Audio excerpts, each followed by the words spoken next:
ಒಂದು major breaking ಬರ್ತಾ ಇದೆ. ಕುರುಕ್ಷೇತ್ರ 2024ರಲ್ಲಿ ಇದು ರಿಪಬ್ಲಿಕ್ ಕನ್ನಡದ ಮತ್ತೊಂದು ಬಿಗ್ ಎಕ್ಸ್ಕ್ಲೂಸಿವ್ ಸುದ್ದಿ.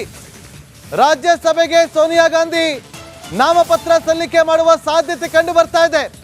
ನಾಳೆ ನಾಮಪತ್ರ ಸಲ್ಲಿಕೆ ಮಾಡಲಾಗುತ್ತೆ ಅಂತ ಹೇಳಲಾಗ್ತಾ ಇದ್ದು, ರಿಪಬ್ಲಿಕ್ ಕನ್ನಡಕ್ಕೆ ಕಾಂಗ್ರೆಸ್ ಮೂಲಗಳಿಂದ ಮಾಹಿತಿ ಲಭ್ಯವಾಗಿದೆ.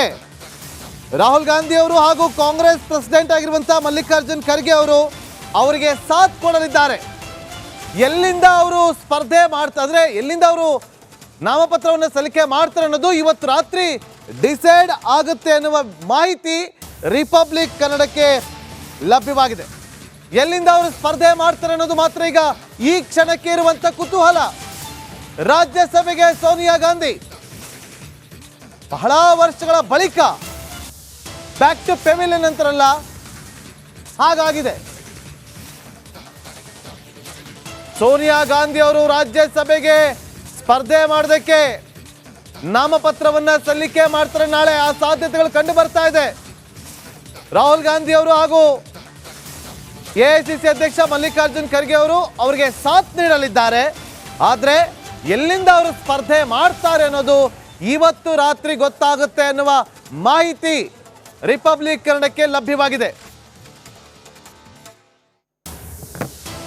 ನಾಳೆ ನಾಮಪತ್ರ ಸಲ್ಲಿಕೆ Sonia Gandhi very first time ರಾಜ್ಯಸಭೆಗೆ ಆಯ್ಕೆ ಆಗುವಂಥ ಕಾರಣಕ್ಕಾಗಿ ರಾಯ್ಬರೇಲಿ ಅವರ ಕ್ಷೇತ್ರ. ರಾಯ್ಬರೇಲಿ ಎಲ್ಲಿ ತನಕ ಸೋನಿಯಾ ಗಾಂಧಿ ಪ್ರತಿನಿಧಿಸ್ತಾ ಇದ್ದಂಥ ಕ್ಷೇತ್ರ, ಈ ಬಾರಿ ರಾಯ್ಬರೇಲಿ BJP ಗೆಲ್ಲತ್ತೆ ಅನ್ನುವಂಥ ಒಂದು ವಾತಾವರಣ ನಿರ್ಮಾಣವಾಗಿದೆ. ಕಳೆದ ಬಾರಿಯ ಲೋಕಸಭಾ ಚುನಾವಣೆಯಲ್ಲಿ ಕಾಂಗ್ರೆಸ್ ಒಂದೇ ಒಂದು, ಅದು ಕೂಡ ರಾಯ್ಬರೇಲಿ. ಅದಕ್ಕಿಂತ ಮೊದಲು 2 ರಾಯ್ಬರೇಲಿ ಮತ್ತು ಅಮೇಥಿ. ಅದಕ್ಕಿಂತ ಮೊದಲು ರಾಯ್ಬರೇಲಿ ಮತ್ತು ಅಮೇಥಿಯಿಂದ, ಯಾವಾಗ ಅಮೇಥಿಯಿಂದ ರಾಹುಲ್ ಗಾಂಧಿ ಸೋತರು, ರಾಹುಲ್ ಗಾಂಧಿ ವಯನಾಡಿಗೆ ಹೋಗ್ಬಿಟ್ರು, ಸ್ಮೃತಿ ಇರಾನಿ ಅವರನ್ನು ಸೋಲಿಸಿದರು.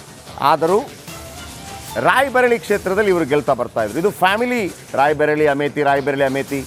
ಇಂದಿರಾ ಗಾಂಧಿ ಕಾಲದಿಂದಲೂ ಕೂಡ ಅಲ್ಲಿಂದ ಬರ್ತಾನೆ ಇದ್ದಾರೆ, ಅವರು ಸ್ಪರ್ಧೆ ಮಾಡ್ತಾರೆ. ಆದರೆ ಈಗ ಹೋಲ್ಡ್ ಹೋಗ್ತಾ ಇದೆ. ಹಾಗಾಗಿ ಒಂದು ಕಳೆದ ಬಾರಿಯ ಉತ್ತರ ಪ್ರದೇಶ ವಿಧಾನಸಭಾ ಚುನಾವಣೆಯ ಉಸ್ತುವಾರಿಯನ್ನು ಪ್ರಿಯಾಂಕಾ ಗಾಂಧಿ ವಹಿಸಿದ್ರು. ಆದರೆ ಏನು ವರ್ಕೌಟ್ ಆಗಲಿಲ್ಲ, ಅದು ಬೇರೆ ವಿಚಾರ. ಈ ಬಾರಿ ಪ್ರಿಯಾಂಕಾ ಗಾಂಧಿ ರಾಯ್ಬರೇಲಿಯಿಂದ ಲೋಕಸಭಾ ಚುನಾವಣೆಗೆ ಸ್ಪರ್ಧಿಸ್ತಾರೆ ಅನ್ನುವಂಥ ಮಾಹಿತಿ ಇತ್ತು. ಎರಡನೇದು, ಸೋನಿಯಾ ಗಾಂಧಿ ಈ ಬಾರಿ ತೆಲಂಗಾಣಕ್ಕೆ ಬರ್ತಾರೆ. ಯಾಕಂದರೆ ಇಂದಿರಾ ಗಾಂಧಿ ಅವರು ಈ ಹಿಂದೆ ಮೇದಕರಿಂದ ಸ್ಪರ್ಧೆ ಮಾಡಿದರು, ಹೇಗೆ ಕರ್ನಾಟಕದ ಚಿಕ್ಕಮಗಳೂರಿಂದ ಸ್ಪರ್ಧೆ ಮಾಡಿದರು ಅದೇ ರೀತಿ.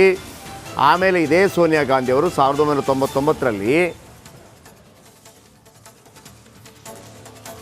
ಬಳ್ಳಾರಿಯಿಂದಲೂ ಸ್ಪರ್ಧೆ ಮಾಡಿದರು.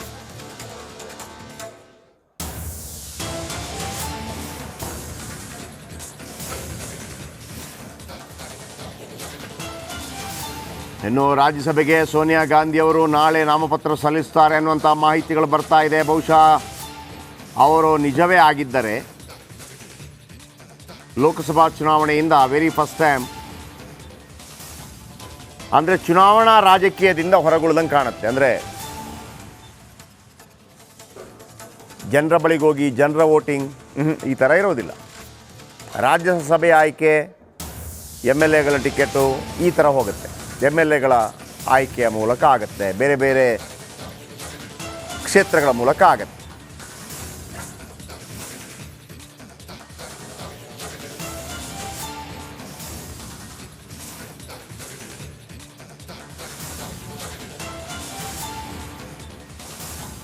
ಸೋನಿಯಾ ಗಾಂಧಿ ಅವರು ರಾಜ್ಯಸಭೆಗೆ ನಿಲ್ಲುವಂತ ಎಲ್ಲ ಸಾಧ್ಯತೆ ಇರುವಂಥದ್ದು.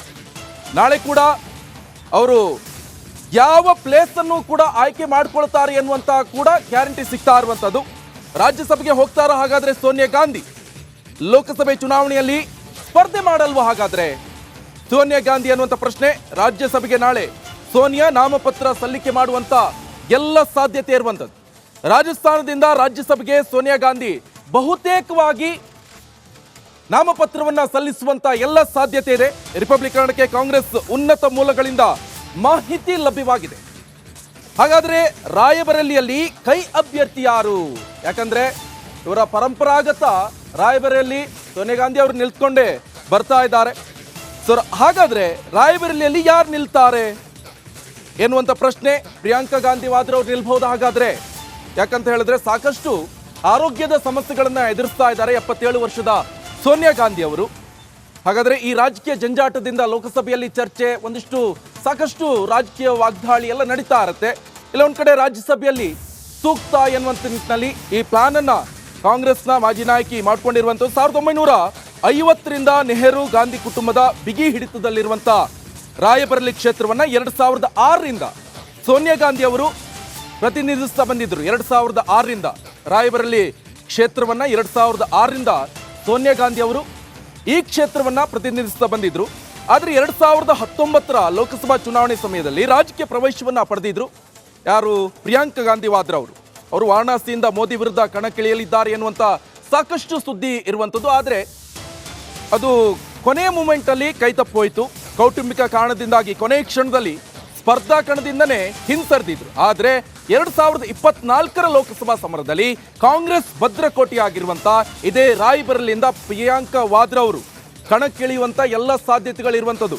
ಯಾಕಂದ್ರೆ ಈ ಹಿಂದೆ ಕೂಡ ಕಾಂಗ್ರೆಸ್ನ ಎಲ್ಲ ಅಗ್ರಗಣ್ಯರು ಕೂಡ ಇದೇ ಕ್ಷೇತ್ರದಿಂದ ಬಿಗಿ ಭದ್ರಕೋಟೆ ಅಂತ ಹೇಳ್ತಾರಲ್ಲ, ಆ ಕ್ಷೇತ್ರದಿಂದನೇ ಇಳ್ಕೊಂಡು ಬಂದಿರುವಂಥದ್ದು. ನೆಕ್ಸ್ಟ್ 2006ರಿಂದ ಸೋನಿಯಾ ಗಾಂಧಿ ಅವರು ಅದೇ ಕ್ಷೇತ್ರದಿಂದ ಪ್ರತಿನಿಧಿಸ್ತಾ ಬಂದಿದ್ರು ರಾಯಬರೇಲಿಯಿಂದ. ಹಾಗಾದ್ರೆ ಈ ಸಲ ಆ ಕ್ಷೇತ್ರದಿಂದ ಸ್ಪರ್ಧೆ ಮಾಡಲ್ಲ, ರಾಜ್ಯಸಭೆಗೆ ಎಂಟ್ರಿಯನ್ನ ಕೊಡುವಂತ ಎಲ್ಲ ಲಕ್ಷಣಗಳು ಕಾಣಿಸ್ತಾ ಇರುವಂತ ಕಾರಣ ನಾಳೆ ಸೋನಿಯಾ ಗಾಂಧಿ ಅವರು ನಾಮಪತ್ರವನ್ನ ಸಲ್ಲಿಸಲಿದ್ದಾರೆ. ಬಹುತೇಕ ರಾಜಸ್ಥಾನದಿಂದ ರಾಜ್ಯಸಭೆಗೆ ಸೋನಿಯಾ ಗಾಂಧಿ ಅವರು ನಾಮಪತ್ರವನ್ನ ಸಲ್ಲಿಸಲಿದ್ದಾರೆ ಎನ್ನುವಂತ ಉನ್ನತ ಮೂಲಗಳಿಂದ, ಅದು ಕೂಡ ಕಾಂಗ್ರೆಸ್ನ ಉನ್ನತ ಮೂಲಗಳಿಂದ ಈ ಮಾಹಿತಿ ರಿಪಬ್ಲಿಕರಣಕ್ಕೆ ಲಭ್ಯವಾಗಿರುವಂತದ್ದು. ಹಾಗಾದ್ರೆ ರಾಯಬರೇಲಿಯಿಂದ ಯಾರು ನಿಲ್ತಾರೆ ಕೈ ಅಭ್ಯರ್ಥಿ? ರಾಹುಲ್ ಗಾಂಧಿ ಅವರು ನಿಲ್ಲೋಕ್ ಚಾನ್ಸಸ್ ಇಲ್ಲ. ಯಾಕಂತ ಹೇಳಿದ್ರೆ ಕೇರಳದಿಂದ ಅವ್ರು ನಿಂತಿದ್ದಾರೆ, ಅಲ್ಲಿ ಗೆದ್ದಿದ್ದಾರೆ. ಹಾಗಾದ್ರೆ ರಾಯಬರೇಲಿಯಿಂದ ಮತ್ತೆ ಪ್ರಿಯಾಂಕಾ ಗಾಂಧಿ ಅವರು ನಿಲ್ತಾರ ಎನ್ನುವಂತ ಹಲವು ಚರ್ಚೆಗಳು ಕೂಡ ಕಾಡ್ತಾ ಇರುವಂತದ್ದು. ಕಾರಣ ಇಷ್ಟೇ, ಪ್ರಿಯಾಂಕಾ ಗಾಂಧಿ ಅವರು ರಾಜಕೀಯ ಪ್ರವೇಶವನ್ನು ಮಾಡುವಂತ ನಿಟ್ಟಿನಲ್ಲಿ, ಅದು ಕೂಡ ದೊಡ್ಡ ಮಟ್ಟದಲ್ಲಿ ಕೂಡ ಜಯವನ್ನು ಬಾರಿಸುವಂತ ನಿಟ್ಟಿನಲ್ಲಿ ತಮ್ಮ ಭದ್ರಕೋಟೆ ರಾಯಬರೇಲಿಯಿಂದನೇ ನಿಲ್ತಾರ. ಯಾಕಂತ ಹೇಳಿದ್ರೆ ಪ್ರಿಯಾಂಕಾ ಗಾಂಧಿ ಅವರ ಅಮ್ಮ ಸೋನಿಯಾ ಗಾಂಧಿ ಅವರು ಆ ಪ್ಲೇಸ್ ಅನ್ನ ತ್ಯಜಿಸಿ ಈಗ ರಾಜಸ್ಥಾನದಿಂದ ರಾಜ್ಯಸಭೆಗೆ ಎಂಟ್ರಿಯನ್ನ ಕೊಡುವಂತ ನಿಟ್ಟಿನಲ್ಲಿ 77 ವರ್ಷದ ಸೋನಿಯಾ ಗಾಂಧಿ ಅವರು ರಾಜಸ್ಥಾನದಿಂದ ರಾಜ್ಯಸಭೆಗೆ ಎಂಟ್ರಿಯನ್ನ ಕೊಡುವಂತ ನಿಟ್ಟಿನಲ್ಲಿ ಬಹುತೇಕ ನಾಮಪತ್ರವನ್ನ ಸಲ್ಲಿಸಲು ನಾಳೆ ಕೂಡ ಸಿದ್ಧರಾಗಿರುವಂತದ್ದು.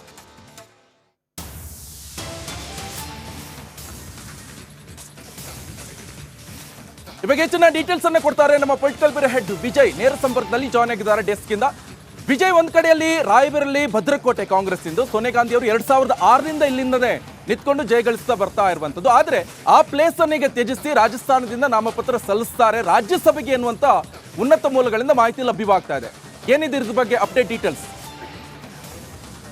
ನಿಕೇಶ್, ಮಹತ್ವದ ಬೆಳವಣಿಗೆಯಲ್ಲಿ ಕಾಂಗ್ರೆಸ್ ಪಕ್ಷದಿಂದ ಅಂದರೆ ಸೋನಿಯಾ ಗಾಂಧಿ ಅವರು ರಾಜ್ಯಸಭೆಗೆ ಪ್ರವೇಶ ಮಾಡುವಂಥ ನಿರ್ಧಾರವನ್ನು ಕೈಗೊಂಡಿರುತ್ತದೆ.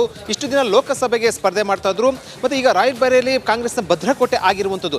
ಈಗ ರಾಜ್ಯಸಭೆಗೆ ಸ್ಪರ್ಧೆ ಸಂಬಂಧಪಟ್ಟಂತೆ ನಿರ್ಧಾರ ಕೈಗೊಂಡಿರುವಂಥದ್ದೇನಿದೆ ಅದು ಸಾಕಷ್ಟು ರಾಜಕೀಯ ಚರ್ಚೆಗೆ ಕಾರಣ ಆಗಿರ್ತದೆ. ಜೊತೆಗೆ ಒಂದಷ್ಟು ಮಹತ್ವದ ತೀರ್ಮಾನವನ್ನು ಕೂಡ ಕೈಗೊಂಡಿರುವಂಥದ್ದು. ಅದು ರಾಜಸ್ಥಾನದಿಂದ ಬಹುತೇಕವಾಗಿ ರಾಜಸ್ಥಾನದಿಂದ ಏನು ರಾಜ್ಯಸಭೆಗೆ ಕಣಕ್ಕಿಳಿಯುವಂಥ ಸಾಧ್ಯತೆ ಇರುವಂಥದ್ದು. ಮತ್ತು ಜೊತೆಗೆ ಇಂದು ರಾತ್ರಿ ಈಗಾಗಲೇ ಕೂಡ ಯಾವ ಕ್ಷೇತ್ರ ಅಂದರೆ ಏನು ಯಾವ ರಾಜ್ಯದಿಂದ ಅನ್ನುವಂಥದ್ದು ಅಧಿಕೃತವಾಗಿ ಪ್ರಕಟ ಆಗುವಂಥ ನಿರೀಕ್ಷೆ ಇರುವಂಥದ್ದು. ಈಗಾಗಲೇ ಕೂಡ ಮಲ್ಲಿಕಾರ್ಜುನ್ ಖರ್ಗೆ ಮತ್ತು ಏನು ರಾಹುಲ್ ಗಾಂಧಿ ಅವರು ದೆಹಲಿಗೆ ತೆರಳ್ತಾ ಇರುವಂಥದ್ದು. ಇಂದು ರಾತ್ರಿ ಸಭೆ ನಡೆಸಿ ನಾಳೆ ಬೆಳಗ್ಗೆ ನಾಮಪತ್ರ ಹಾಕುವಂಥ ಸಾಧ್ಯತೆ ಇರುವಂಥದ್ದು ರಾಜ್ಯಸಭೆಗೆ. ಮತ್ತು ಮುಂದೆ ಲೋಕಸಭಾ ಸಂಬಂಧಪಟ್ಟಂತೆ ಈಗ ಅಲ್ಲಿ ಯಾರು ಕಣಕ್ಕಿಳಿತಾರೆ ಅನ್ನುವಂಥದ್ದು ಕೂಡ ಒಂದಷ್ಟು ಚರ್ಚೆಯ ವಿಚಾರ ಆಗಿರುತ್ತದೆ. ಈಗಾಗಲೇ ಏನು ಕೇರಳದಿಂದ ವಯನಾಡದಿಂದ ರಾಹುಲ್ ಗಾಂಧಿ ಅವರು ಸ್ಪರ್ಧೆ ಇರುವಂಥ ಹಿನ್ನೆಲೆಯಲ್ಲಿ ಮತ್ತೆ ರಾಹುಲ್ ಗಾಂಧಿ ಅವರ ಏನು ಸೋನಿಯಾ ಗಾಂಧಿ ಸ್ಪರ್ಧೆ ಮಾಡುವಂಥ ಕ್ಷೇತ್ರಕ್ಕೆ ರಾಹುಲ್ ಗಾಂಧಿ ಬರ್ತಾರಾ ಅಥವಾ ಪ್ರಿಯಾಂಕಾ ಗಾಂಧಿ ಸ್ಪರ್ಧೆ ಮಾಡ್ತಾರಾ ಅನ್ನುವಂಥದ್ದು ಕೂಡ ಕಾಂಗ್ರೆಸ್ನಲ್ಲಿ ಒಂದು ಚರ್ಚೆಯ ವಿಚಾರ ಆಗಿರುವಂಥದ್ದು. ಯಾಕೆ ಅಂತಂದ್ರೆ ಈ ವಿಚಾರ ಚರ್ಚೆಗೆ ಬಂದಿರುವಂಥದ್ದು ಈಗ ಸೋನಿಯಾ ಗಾಂಧಿ ಅವರು ಅಚ್ಚರಿಯ ಬೆಳವಣಿಗೆ ಅಥವಾ ಮಹತ್ವದ ಬೆಳವಣಿಗೆಯಲ್ಲಿ ರಾಜ್ಯಸಭೆಗೆ ಹೋಗುವಂಥ ನಿರ್ಧಾರವನ್ನು ಕೈಗೊಂಡಂಥ ಹಿನ್ನೆಲೆಯಲ್ಲಿ